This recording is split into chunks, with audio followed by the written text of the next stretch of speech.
Chapter 3. Investment of Time. Putting in the time to understand an investment before just buying something on a whim is key in becoming a great investor. People who buy a stock randomly and cross their fingers, or buy something because their mom's friend who knows a lot about stocks has insider information that it's going to explode, are people we call speculators. Speculators is good for one thing: figuring out where to begin. I will frequently speculate to locate a potential company. The difference between an investor and a speculator is that once an investor locates a company, they do their research on the company. There is so much information available to the public, it is unbelievable. But it is up to the investor to know where to look, what to look for, and how to understand when the time is right to pull the trigger. If spending time learning how to read financial reports, listening to live streams of shareholder meetings, reviewing charts and company statistics and other business-based research does not appeal to you, that's okay, because it may down the line once you understand what you're reading. But if you're not interested in putting in the time to learn, I recommend that you instead consider having your money managed by an investment firm. Investment firm versus investors. Investment firms are business entities, both privately and publicly owned, that manage, sell, and market funds to the public. Typically, they will offer investors a variety of funds and investment services, which include portfolio management, record keeping, legal, accounting, and tax management services. This can be a great option for some people, and there is plenty of upside, such as not having to do any research, not having to pay attention to the stock market, and overall have the safe and sound feeling that your money is in good hands. Here is the downside. Investment firms are still business entities. What that means is that you are paying them for their research time, for their advice, for their management, for their accounting services, and more. Additionally, if they choose to invest you in a fund that is managed by someone else, you will be paying that fund manager a fee to do the research for that fund's stocks. So many of the times your bank investment advisor isn't even doing his own research, but just putting you in a fund you could have easily put yourself in. We'll discuss these mutual funds a bit later in this program, but what you need to know for now is being an independent, long-term growth investor requires a lot of research and current knowledge. As you learn how to look at a company, your ability to research will progressively increase, and you'll find that your perspective on the market is much more vast than you could have ever imagined. Learning the language.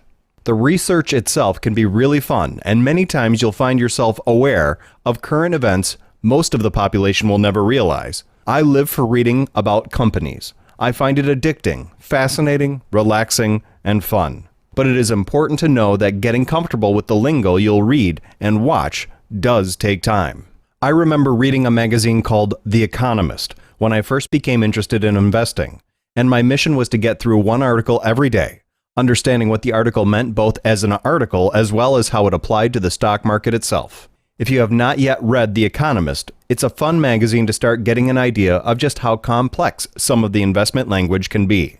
Now it's time for a vocabulary building exercise. Number 1. First, pick an article and read through it, skipping the words you don't understand. 2. Once you've read through the article, I want you to go back through, copying and pasting the words you did not understand into a notepad on your computer. 3. Once you've gathered the words you don't understand, I want you to look up the definition of each one, making sure you understand the terms before moving on. 4. Write down next to the words in your notepad personal summaries of what you read.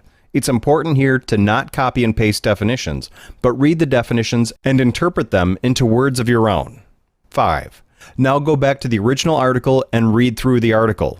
When you get to the words you didn't understand, read the definition out loud, replacing the confusing word, and the article should make much more sense. I really urge you to challenge yourself. If you read through an article and the language was easy, try a few others until you find one that really gives you some words to research and begin growing your investor vocabulary. Another great resource for building your investment vocabulary is the CNBC television network. If you do pay for a cable or dish service, you can access the network both from your television as well as their website. I have included the link here: www.cnbc.com/live TV. With your cable or dish service, you can log into their site and watch anywhere. Being an investor does require an infinite dedication of time and due diligence. The more time you spend learning every day, keeping up with the latest vocabulary, trends, analyst reports, company financial statements, and more, can at times seem overwhelming.